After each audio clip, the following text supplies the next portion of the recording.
Everyone, welcome back. We've got our next session coming up here, and this is for a Diamond sponsor, Now Wonder Woman Inc.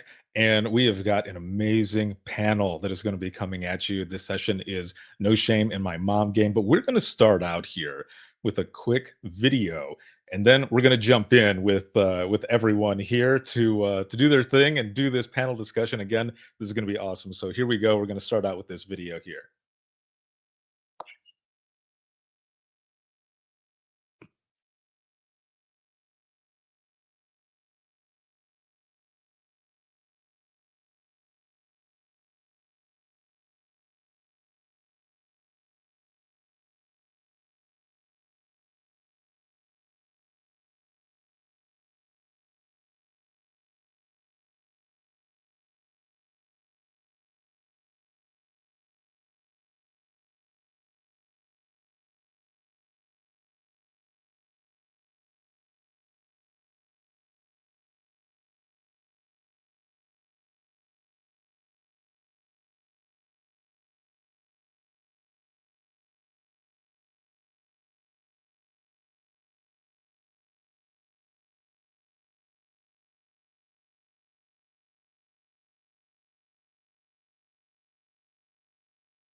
Hey, can you hear me? Mm. Can you hear me? I can hear you. Okay, Ricardo, we couldn't hear that, but it's okay. I'll just explain what it is, and we'll continue on our way. Yeah, go for it, because it was playing through. The audio was coming through fine. I'm not sure what happened on the second time here, but you can definitely talk through it. Okay, all right. Take it away. Okay, thank you. Thank you for trying. So that was that was a video that I made during COVID when everyone was working from home. And as for me, in my situation, I then became a full-time employee, a full-time mom of two, an educator, all the things, which is not right or good or healthy or anything. So that was a video I made. I noticed that everyone on the internet was posting these work from home tips and tricks. Get up at the same time, take a shower, get dressed, make sure you have a clean and nice work area. So that was me and my coworkers not following any of those rules. It was 5:00 in the afternoon or evening, and I just found myself like, what am I doing with my life? So it's a sneak peek into momhood. Before we get started today, I just want to mention Karima Holmes was supposed to join us. She couldn't make it. I just want to say, hey, Karima, you are an amazing, awesome, badass leader in 911. You have touched all of our lives. You are a mentor to me and others. 911 wouldn't exist without you. And thank you for blazing a trail for women in leadership that allows us to step through with a little less friction. So, okay. Why are we doing this panel? Again, I'm Sarah Weston, founder and executive director of 911 Wonder Women. I find myself often just so frustrated with, first of all, people calling me a working mom, if I'm going to be honest, because we don't call men working dads, right? I'm proud to be a mom. I'm proud of my career, but I have a career and I'm a mom.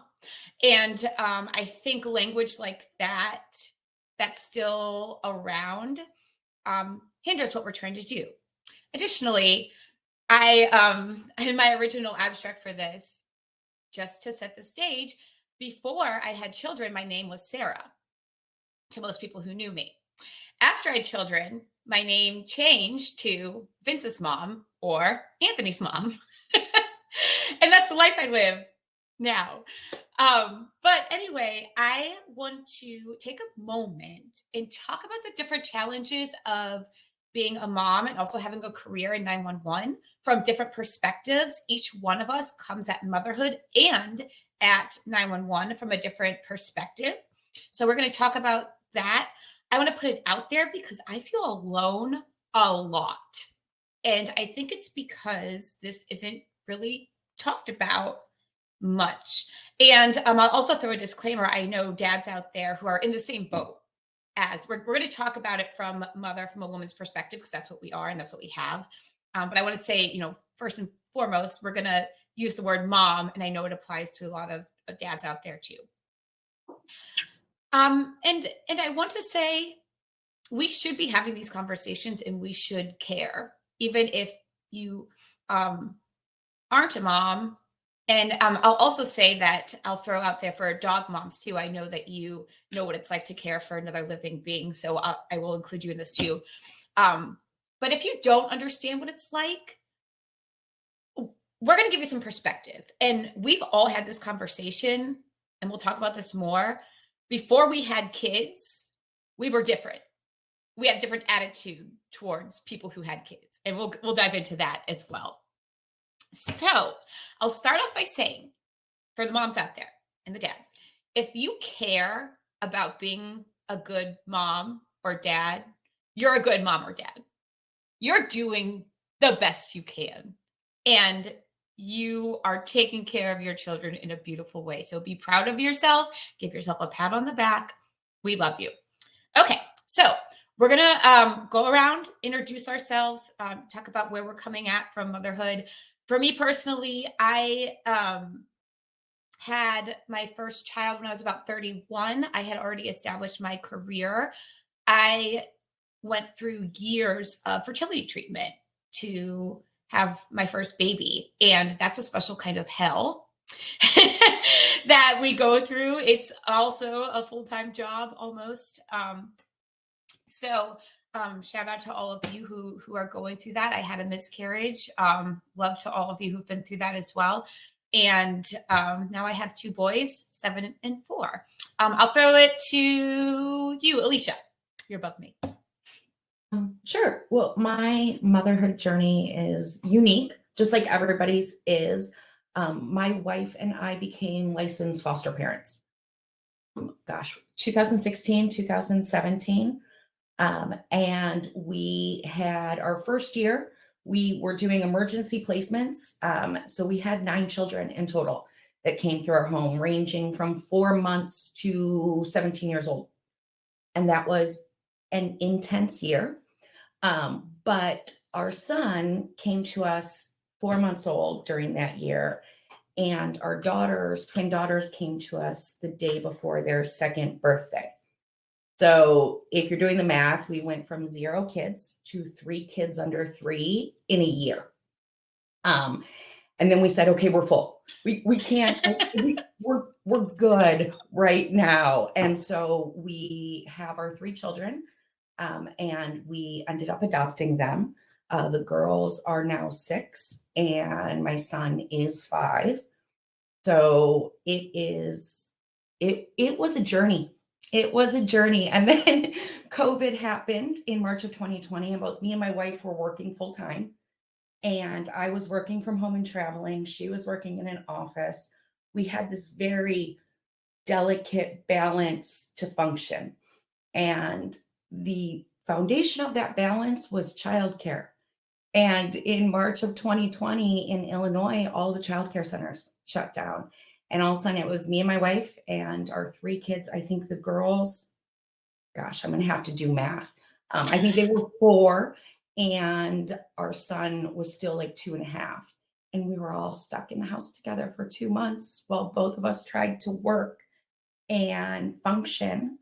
And then I actually stepped down from the workforce, and I took 6 months to be a stay-at-home mom after everything had settled down, because it was exhausting. I mean, it was scheduling our days out from 6 a.m. until about 8 p.m. every day. And it was a matter of What are your hard meetings? What do you have to show up in without interruption? What can you flex? Who are you meeting with that is going to be cool with 3 kids under 4 in the background? Yes. It was, I mean, we broke out those weeks during those 2 months by the hour, Sunday through Saturday, so that we could both do our thing and navigate our teams through going remote. Her entire team from the office went remote. My team had been traveling remote, traveling on site with dispatch centers, and all of a sudden we were doing entire projects remotely. So it was, and I think Sarah and I, when we first met, we talked about it. Those 2 months were a learning experience for everyone. So now I'm back in the workforce and she is staying home full time. She just started staying home in August. She decided to take a little break, but I'm grateful now for uninterrupted meetings. I'm grateful for being able to focus on one thing at a time because of those COVID years. But so that's where I'm at my motherhood journey. It definitely, again, it's a balancing act and it relies very heavily on childcare, on schools being open, on things like that. But so I'm kind of in the middle. I'm past the crazy sleep deprived, just keep them alive phase. I haven't quite reached the fully independent phase. So I'm kind of in the middle there. I feel you. Okay, Leah, how did you go next? So my mom journey, I don't know if it's even a journey. But I'm still on. It's more like a roller coaster ride, I would call it. Yes. And I'm still on it. But I'm a mom of one, a little boy who is 6 and on his first field trip to a play this morning. So I'm hoping that's going well. I just got a picture from the teacher. So she took a picture before they left. So before they get dirty, I was like, she's a boy mom too. Get that. So I am in my 24th year of 911, came out of the PSAP, worked in a PSAP for 15 years where I was not a mom and supervised moms. We'll get back to that later on in this conversation. But I also came to the state 911 program office in 2013, which was a new board, a new office, newly established by legislation, and had the opportunity to come out of the center from being a local government director to working within the state office. In a matter of weeks, when I was in the state office for, I don't know, about 3 years, my boss resigned and I found out I was pregnant unexpectedly, all, like I said, within a matter of weeks. And I was made the interim director without anybody asking me if I wanted to be. So at the age of 37, my husband and I were expecting our first child, and it was truly that oh no, oh yes, oh no, have we wanted this? What are we doing? Or is this happening? You know, all of those types of things. So I would tell you, I walked around for about 2 to 3 months, somewhat in shock of. So this is what we're doing now, which is a lot of what we have experienced in public safety for the last several years. Oh, so this is what we're doing now. This policy change. This is, those types of things. My husband and I both work in public safety, so it's been a little bit of a, dicey situation every now and then. But we have survived so far and looking forward to the rest of it. So, Harriet, I'll hand it off to you. Okay, thank you. Well, I love hearing everybody's stories here. I see that there's like dozens. I see there's actually hundreds of people registered for this. So other people are going to see this eventually. And I've had a long career in public safety. So I'm sure that there's going to be people out there that have seen my name and say, what on earth is Harriet Rennie Brown? She didn't have kids. But surprise! True. I'm a mom. I started out my career as a dispatcher back in the late 80s. And throughout my career, and I won't say it was easy. I worked hard. But I was the one, and I started out as a dispatcher and then became a 911 director, then became the state 911 administrator. And 3 years ago, I was offered the position at the helm of the National Public Safety Organization, NASNA, the National State 911 Administrators Association. And I thought, wow, I've made it. I've come this full circle from this little teeny one-room comm center through a high-level local position, then a high-level state position, and then this high-level national position. And I had been with NASNA for 10 months and got a phone call that my niece had been in a very, very bad car accident, and her daughter was on her way to a trauma unit. And I drove downstate, what we call in Michigan. I live up here in the tip of the mitt, and I drove downstate, and I came home with a 7-year-old little girl who was a month away from her 8th birthday, and have become her full-time guardian as she's been with me for almost 2.5 years now. And I remember on my 3 weeks, exactly 3 weeks after my 60th birthday, yes, 6 as in 6 0, my alarm clock went off, and I had just gotten back that Thursday night, and it was Friday morning, and my alarm clock went off, and I laid in bed and I cried, not because of my loss, but because of my gain. It was exactly 3 weeks after my 60th birthday, and I thought, I've become a mom. I've never had children. I had always had the opportunity to be the one when I was at the sheriff, when I was a dispatcher, when I worked my way up through the ranks, when I was, and a 911 director and the state 911 administrator. I had always been, and even in my position in NASNA, being the person who could work till 9 or 10 o'clock at night to get that paper out. I had been the one who said, I'll work that weekend, not a problem. I got it. And I was responsible for another human being. And it was a lot of work being able to be in a position in shine, but I was only responsible for me. And then I became responsible for this amazing little human being, and developing that relationship and learning how not to be first, and learning how to not make work first. And I know we're going to get into some of that discussion that, and we'll get into it, that, to be the oldest mom in the mom tribe at school. I win, Leah.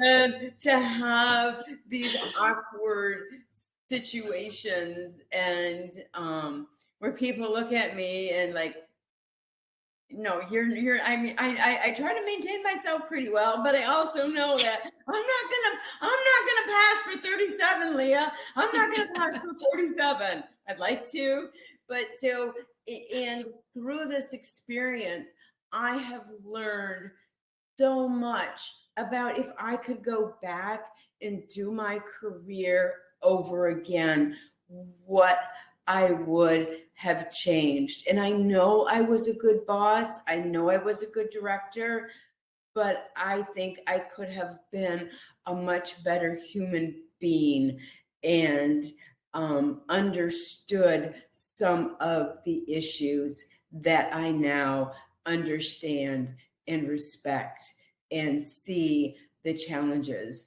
that so many of the moms faced, especially single moms in the workplace. With that, I know we're going to talk more about this, but I know that there's people in here that know me that were scratching their heads going, how on earth did Harry get on this panel? Because of the circumstances, and I have a very, very public Facebook life. but this is something that, because of the circumstances, I cannot share through social media. So it's the people that are closest to me. I know Leah is on my board and is aware of this. Sarah is my friend, and the people close to me are aware of it. So I slog forward and learning how to be a mom, a mentor, and still be a really, really good employee and a good servant to the public. Yes. So good. Thank you, Harriet, for sharing that. Something you said really struck me, which is I wish I could go back knowing what I know now, which we all do. We can't, right? We can't. And that's why we're here. We're here to share our experience so that you can either relate to it, or you can now have language that you can use to share with others, or you can alter your perspective a little bit. I know we all see each other in the light of the workplace, but you've all seen those memes like be kind because you never know what someone's going through. We're all going through something. And, something that changed for me as a mom was my identity, which I'm sure you all experienced in one way or another. So I'm going to dive into some questions. We'll see where we go. If y'all have questions, comments, throw them in. We'll have a discussion. So I'm going to ask you situations you've dealt with at work, in the workplace, related to you being a mom that you want to share as either a tale of like, don't do this, or how you overcame it and can give advice to others. I know for me, people told me I couldn't have this career and have kids. People that I worked with and for. Like, you can't do what you do when you have children. You can't travel. You can't devote the time necessary, which is more than 40 hours a week, right?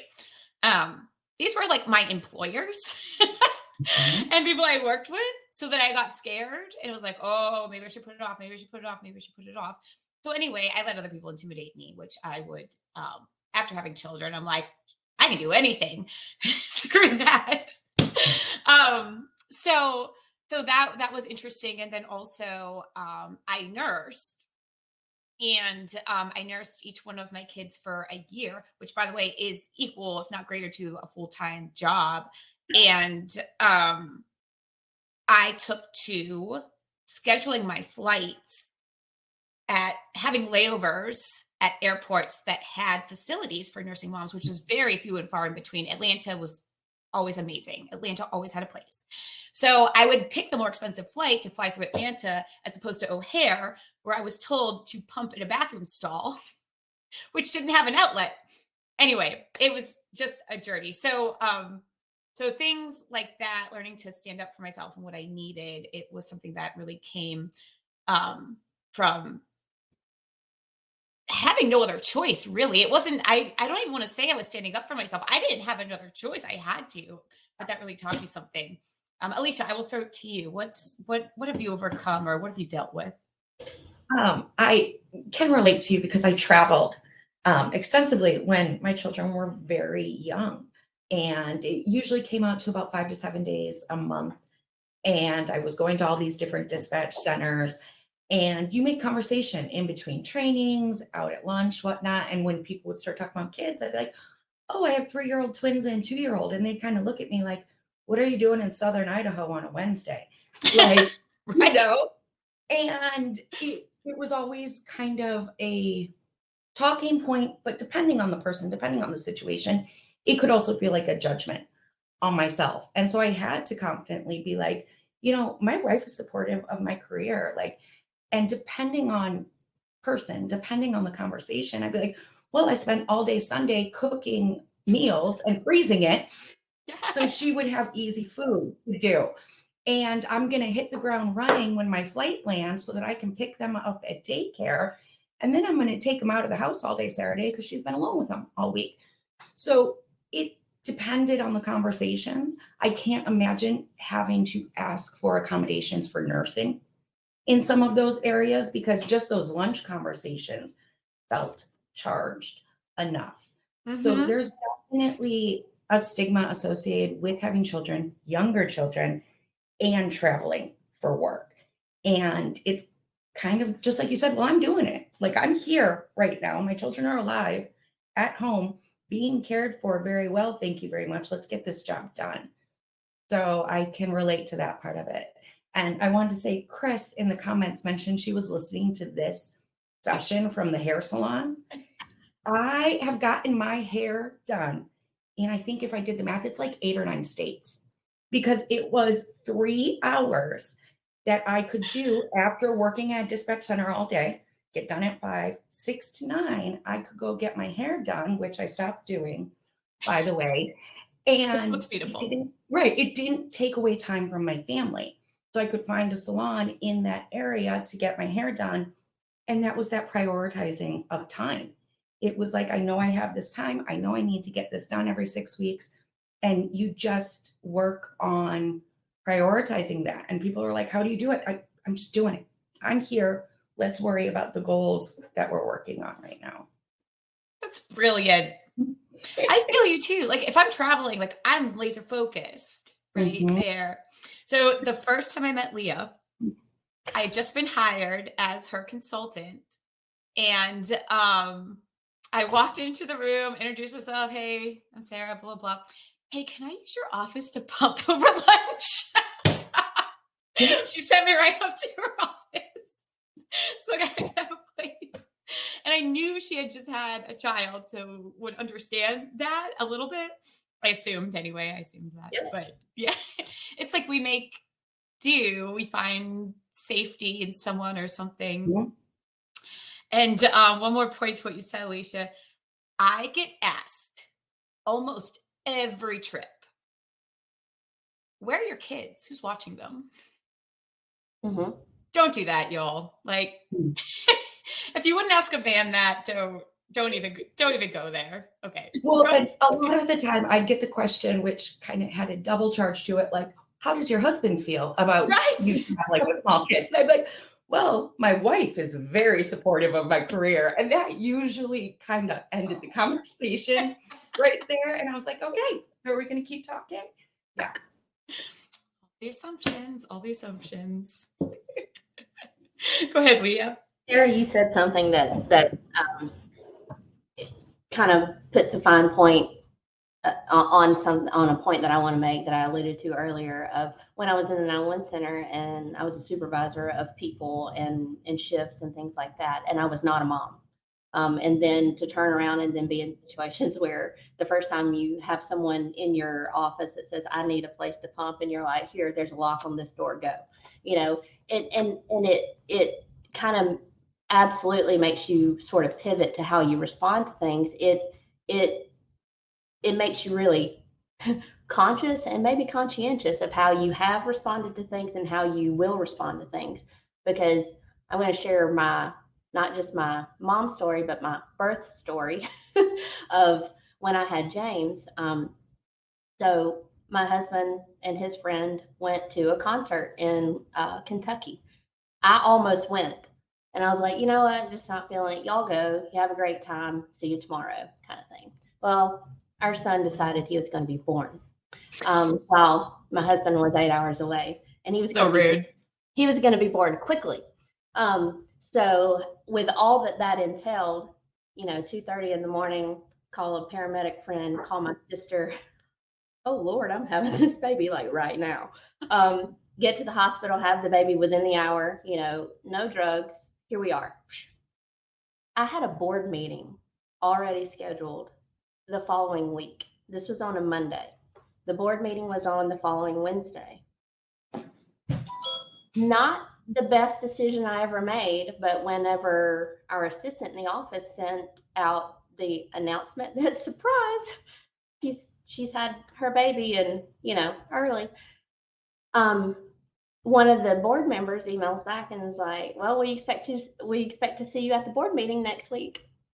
And I was like, Roger that, I'll be there. I thought in my head.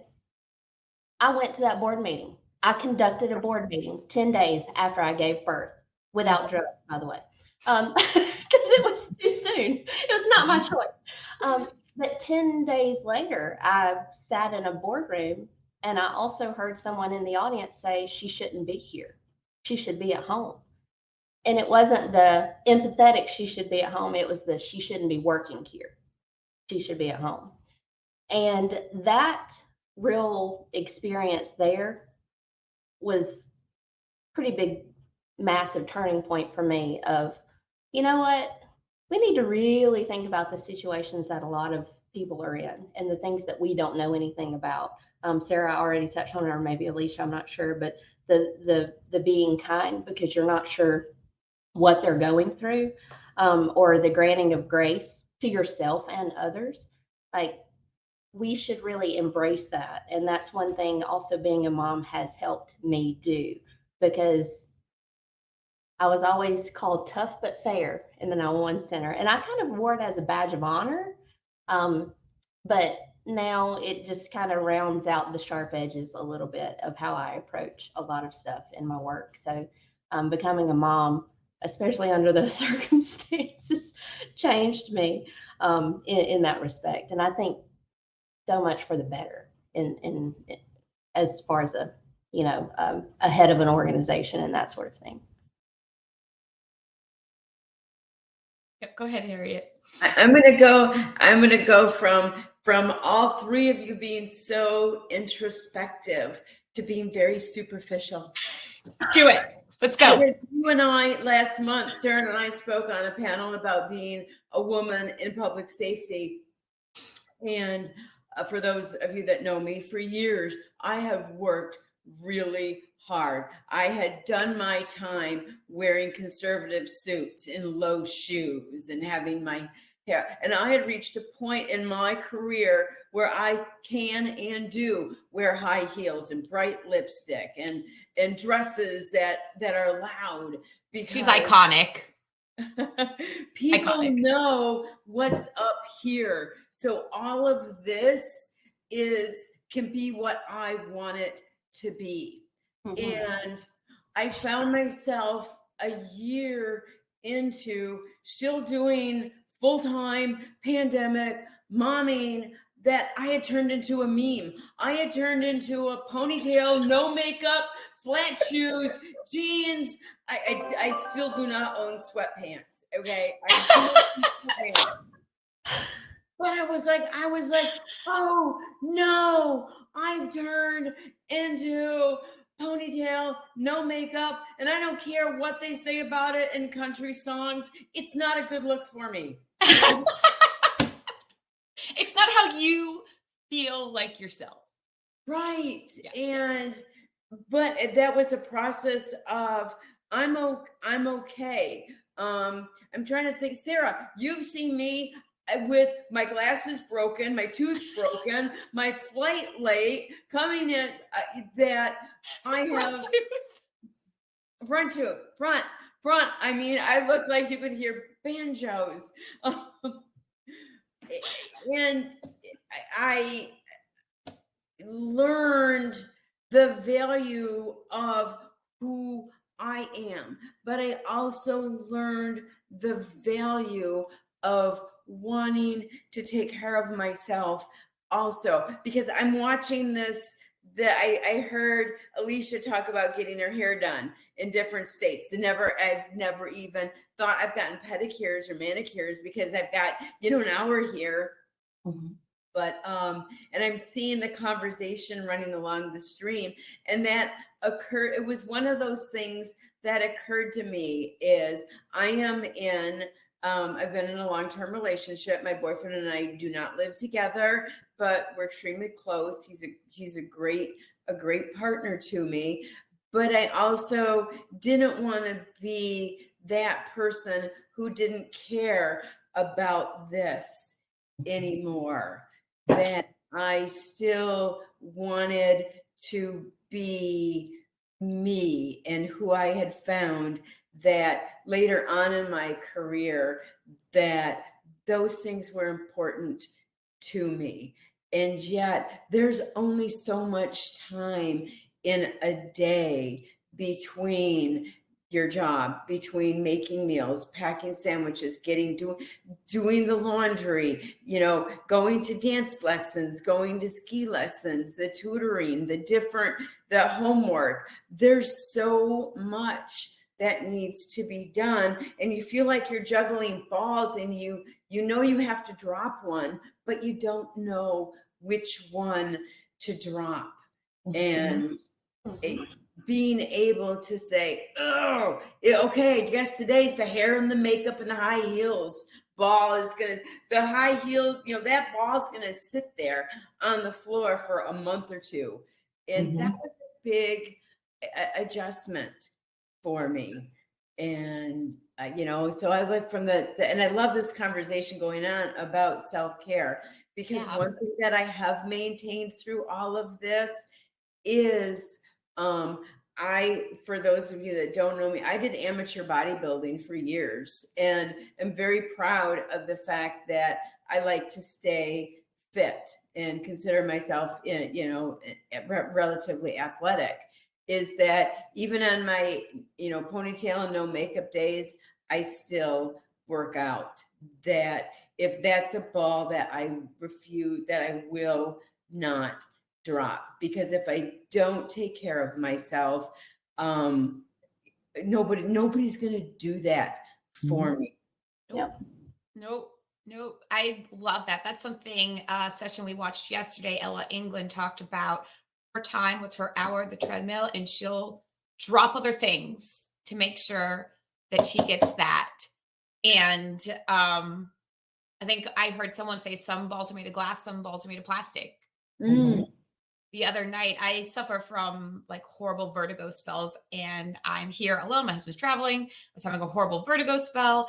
I was like, ice cream for dinner. Like, it's not going to kill him one night. It's not going to kill him one night. Right. So I love the conversation. I love what you were saying, Harriet, about like finding yourself, what makes you feel like yourself, because it's so important as moms. I love some of these comments. Sitting in your phone, sitting in your car, listening to music, doing what you need to do, exercising. I think, what are some things that you do to find yourself? Because we get in these routines as moms, and it's crazy. Like, I wake up at 4:20, I go to the gym, I come home, get my kids ready, fed, dressed, out the door to school, start work, work 2 jobs, basically, pick them up from school, go directly to Taekwondo or soccer, depending on the day, 4 or 5 days a week, come home, cook, clean up dinner, eat, go to bed. Like, it's too much. I'm not a machine, right? So I know you all have the same experience, and I know you all in the comments do as well. What do you do? Like, when you hit timeout, and say, how do you know when it's time to say timeout, and what do you do? At least you go first. How do I know when it's time to say timeout? I learned that lesson a couple of times when my kids were really young, and it was like, oh, I should have said timeout a week ago. Usually, yeah. And so I've gotten pretty good at being proactive about it. You mentioned in the morning. I will get up an hour before the rest of my house so I can have a cup of coffee by myself. And whether I'm staring, whether I'm journaling, whether I'm watching TikTok, that is my time. And I know that before the chaos starts. It's beautiful chaos. I love the chaos, but I get a little moment to myself. And on the flip side, after everybody goes to bed, I go to bed very early, but I either spend a half hour reading my book, or if my brain is fried, I'm going to spend a half hour playing Animal Crossings. Like, that is my time to do that. And I've learned to do that really through trial and error, because I would burn myself out just going. I mean, getting the kids to childcare, going right to the airport. Plane hits the ground and I was off. And so it really took some time. Now I try to, like I said, be proactive. But if I need a moment, usually it's just a conversation of, I need to get out of the house for a couple hours, go to a forest preserve. If it's cold out, I'll sit in my car. Like, it's really that time to myself to do whatever I want for a little bit of time. That is, it becomes, because the glass and plastic ball conversation, you're juggling so much. and you can't keep them all in the air. So you're constantly assessing. Like, okay, I think I talked about this in the workshop. I'm not going to make it to the whole school meeting today. I'd like to be there, but this meeting takes priority. And it's just constantly assessing that sometimes I don't want to think about anything. I just want to sit and be, and giving myself permission to do that on a regular basis is really what helps me from not needing to call a timeout entirely. I'm overloaded. Oh, did it freeze? Oh, Sarah, I think you froze. She's frozen. Yeah. Leah, why don't you go ahead and... I'll take it away then. I really don't have anything to add to what Alicia said, except to just be aware of what you need and then go ahead and ask for it. I had a moment of, I had picked Sarah and our dear friend Wendy up from the airport, and we were headed to a meeting in Northwest Alabama. And then all of a sudden, you know, I found myself talking there in the back seat with the car seat, you know, and I remember talking, and I think this is probably the first time I'd ever been, that I'd ever met Wendy in person. And so I was talking about taking my child to daycare, dropping him off, picking him up every day, and being required to do that. And Wendy said, "Why do you do that every day?" And I was like, because he has to be dropped off and picked up. I don't know. I don't know. She said, "Why don't you ask your husband to drop him off 2 days a week and pick him up 2 days a week?" It had never occurred to me to ask. Like, it had never occurred to me to ask. And so I went home that day and I asked, and he's like, "What else you got? What else you need?" And I was like, "Well, dummy, why didn't you ask for this?" But I don't even think I knew that it bothered me, because it interrupted my time, because I'm an early get to work and sit at my desk person. That was my time. That was my time to gather my thoughts, get my to-do list, plan my day, the rest of the week, how to, how to be successful in what I was doing. And dropping him off at daycare, which doesn't open at 5 a.m. every morning, was my time. And I really didn't even realize that I had maybe become a little jaded to the situation or annoyed by it until I was talking about it out loud. Then it was brought to my attention, and then I asked, and then the problem solved. But just to Alicia's point, whatever it is, figure out what it is that you need and ask for it. Right there in the moment. And it may be something different 2 weeks from then, 2 months from then. It can change. So that's one of the things that speak up, ask. Harriet, what about you?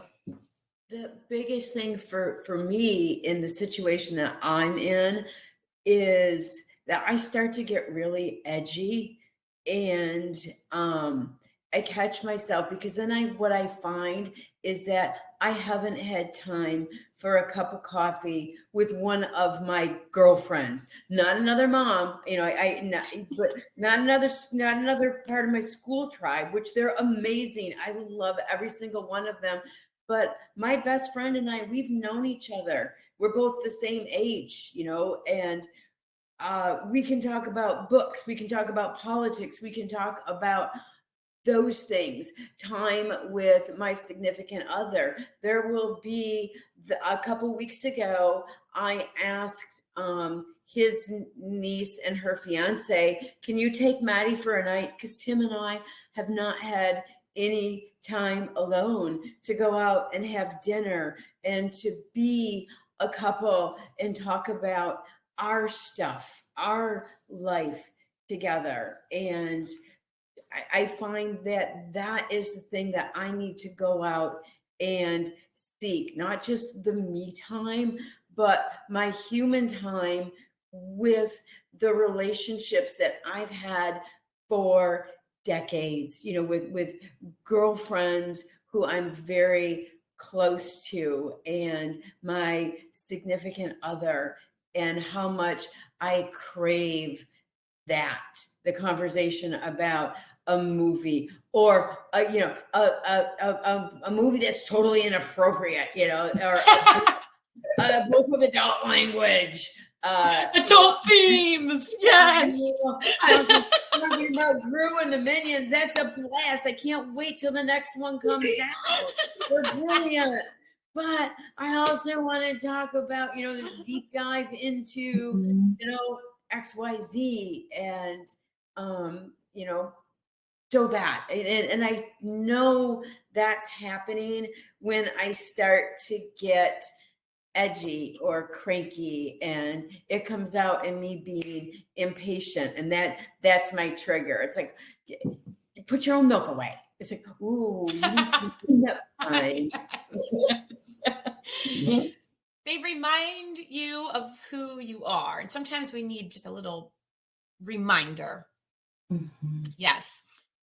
Okay, so we have about 5 minutes left. I want to take just a moment. This flew by. What do you want your workplace to know? And this comes from a spot of, before I had kids, I would get super annoyed at the people who left early or had to take their kid to an appointment. I was stuck doing their work, and now flip. And someone talked about that yesterday. It might've been Ella. Like, once you set boundaries, you can accept other people's boundaries too, because like, oh, I'll cover for you now because I'm going to need that later, basically. Mm-hmm. So that's something that I have, shame for in the past. But also, whether you work for a center or you work for a corporation, what are some things that you see that we'd like to make change, like normalizing having a place to pump, or normalizing having to take your kids to 5 orthodontist appointments, or whatever it may be? Like, what are you seeing out there? Alicia, we'll start.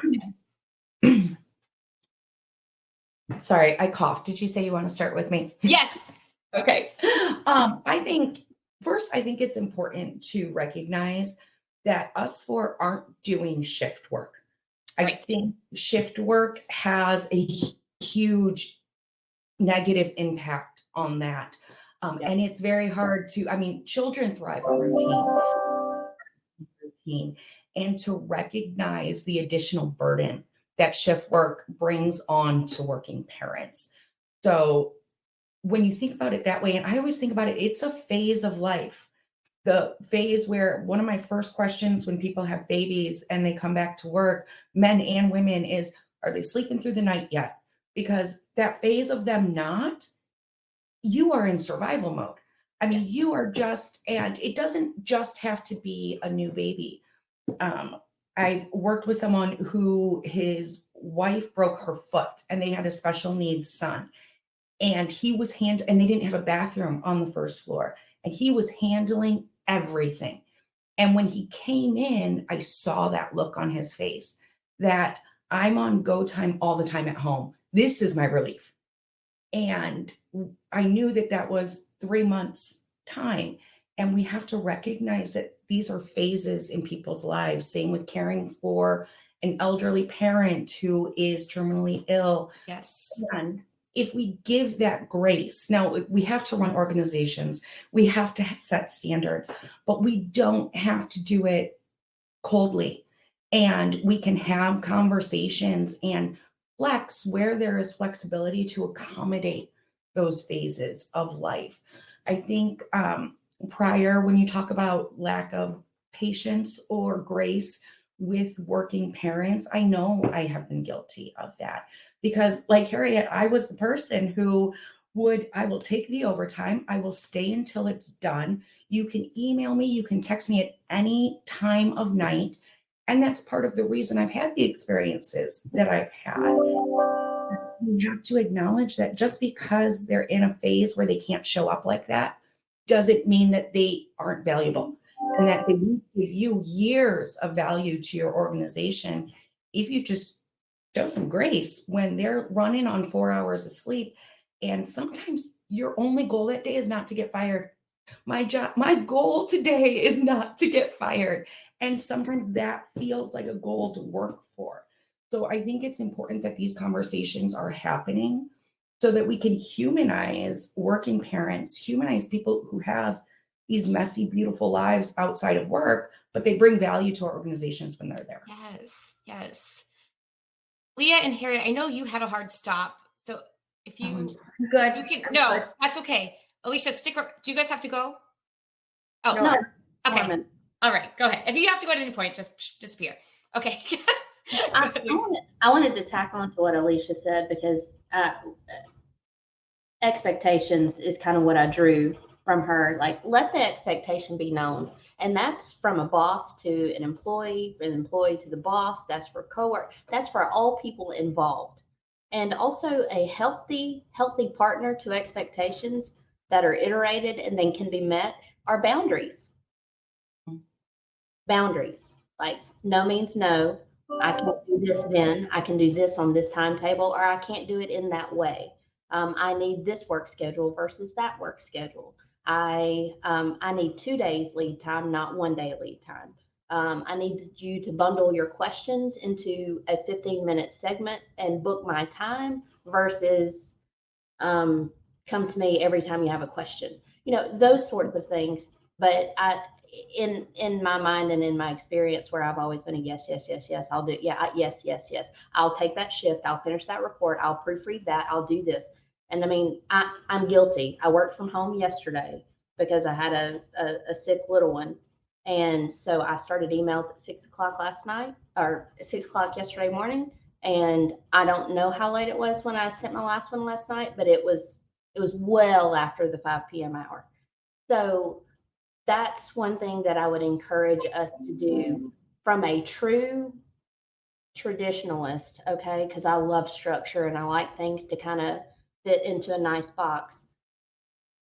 Allow the expectations to be spoken so that they can be met, but also don't be so rigid that you can't operate outside of what you are used to, because you might see someone or something or some project flourish when you're able to do that. Well said. Harriet, do you have in closing?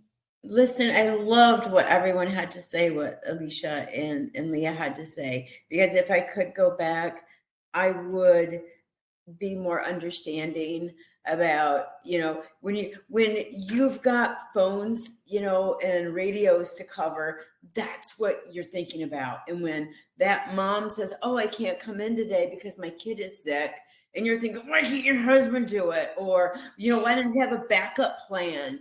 And now I have to order somebody in. I've got to be the bad guy because you got a sick kid. And I would, ask if any of you are on here, please forgive me if I got irritated with you. But when we talk about the drawing boundaries, and one of the things we haven't talked about yet today, that if I could look back and go, is ask them if they need help. One of the hardest things for me has been to draw boundaries, and Leah will know this, to say to my board, I can't get that done. I'm sorry. Or to look at my workload and go, or my household, and having to ask for help. We are in the careers that we're in because we are usually the ones giving help. And me to ask somebody, hey, can you pick Maddie up for me? Or it's like, oh, I gotta figure a way out to twist myself and shape myself into this schedule so I'm the one who gets her, or because I don't want to have to ask for everything that I need. And for me, going back to start to ask people, what can I do to help you? What can I do to help you?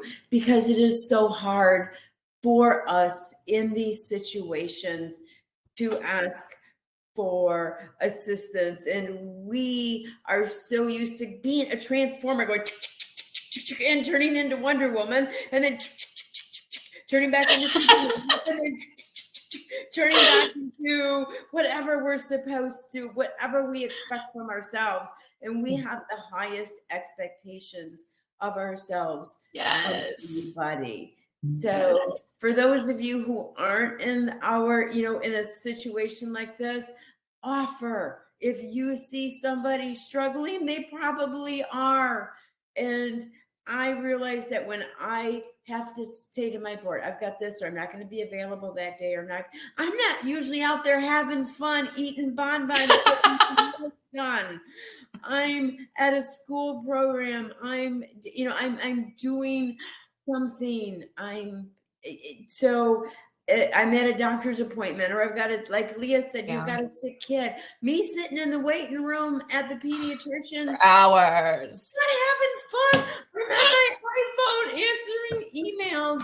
Yeah, and then and waiting. Or so it's number one, it's okay for us to ask for help, but it's also okay when we talk about what we want to be normalized.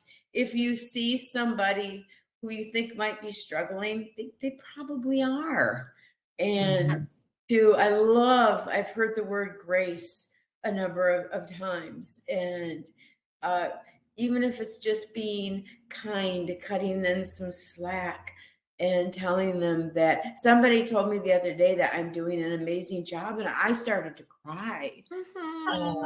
Because people just aren't handing that kind of stuff out, because it's like ice dancing, you have to do it. You look really good. It's fast. You make it look easy. But if you fall, your butt's in the air and people are judging you.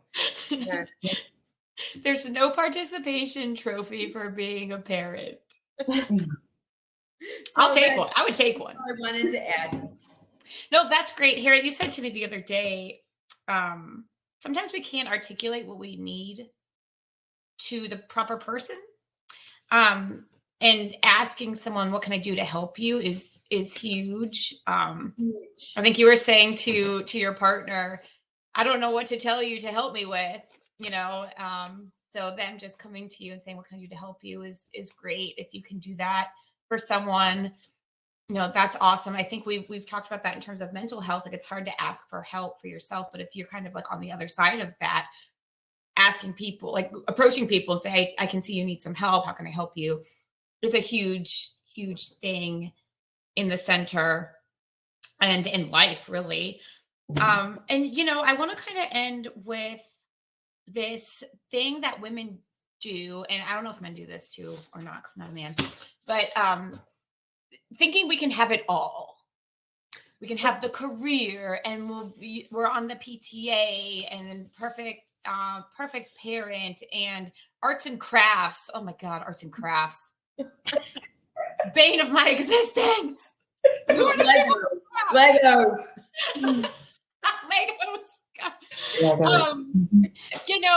And we have to pick, and maybe we can't, maybe all changes, maybe we can't have it all, just not at the same time. And I want to drop that expectation of ourselves, because it's crap and it's not doing us any good.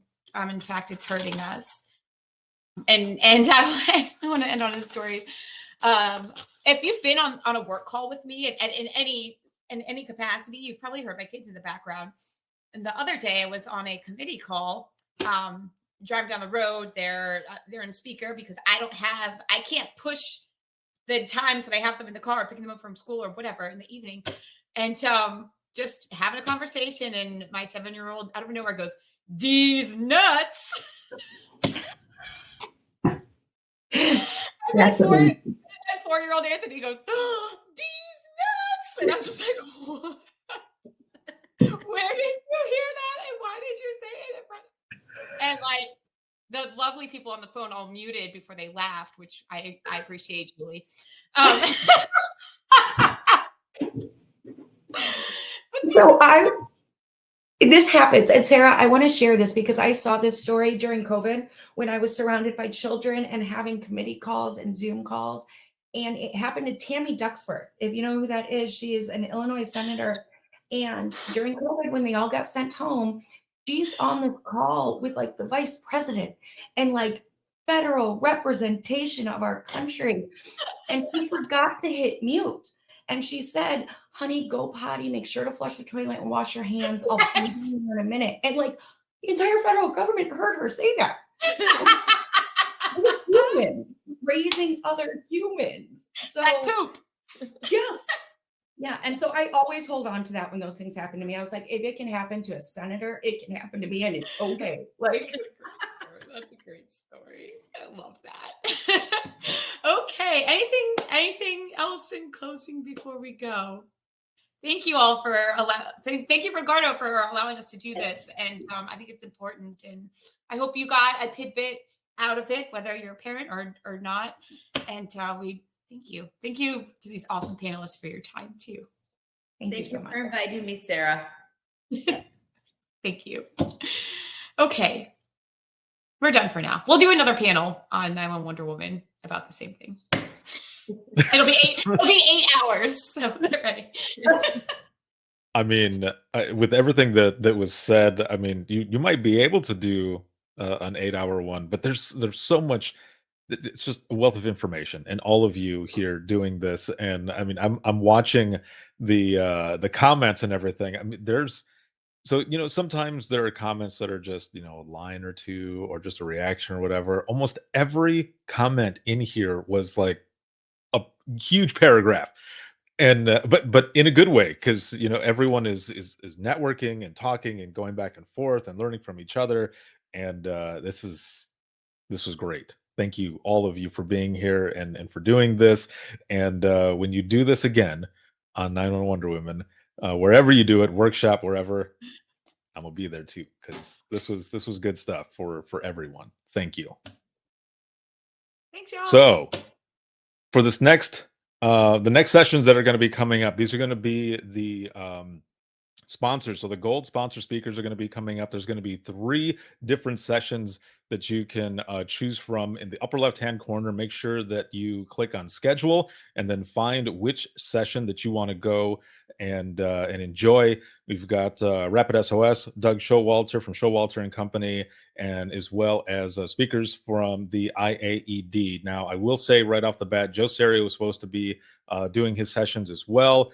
And if you end up going over there, it's already in replay. And that's because it's a message saying that he is not going to be doing the session after all. But it's because he is extremely sick. Like I say extremely. He's pretty sick. he's not feeling good. I'll just say that.